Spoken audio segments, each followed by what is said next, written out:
Hello everyone. In this video I wanted to show you how we can actually delete the different rows and columns on our table. In the previous video I showed you how you can add them, but I'm sure there may be cases where you want to delete them as well.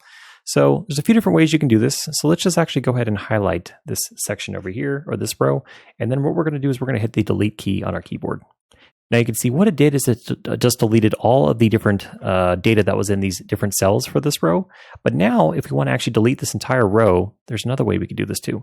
So we can hit the backspace on our keyboard, and you can see it gives us different options. What happens after we delete this? Do we want to shift the cells to the left? Do we want to shift them up? Do we want to delete the entire row? Let's say we want to delete the entire row.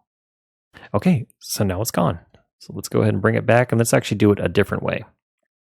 And again, if you want to, there's a few different ways you can do this. If you come up here to table layout, there's also a delete option up here as well. But we're just using the mini toolbar and then the keyboard shortcuts. So let's come back over here, and on our mini editing tool, now let's come over here to delete rows, and let's see if it does the same thing. And it's gone. Okay. And now if we come back over, and we'll do one more.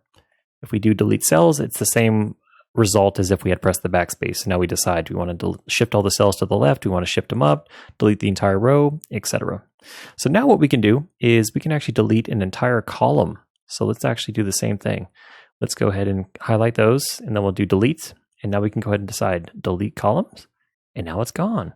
So now we deleted that entire side. You see everything that was in this column is just gone.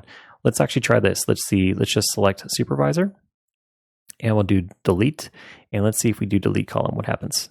It's still gone. So it deleted all of the columns there. So you have to decide, are you just trying to delete the information inside of the cells, or are you trying to delete entire columns, or are you trying to delete entire rows?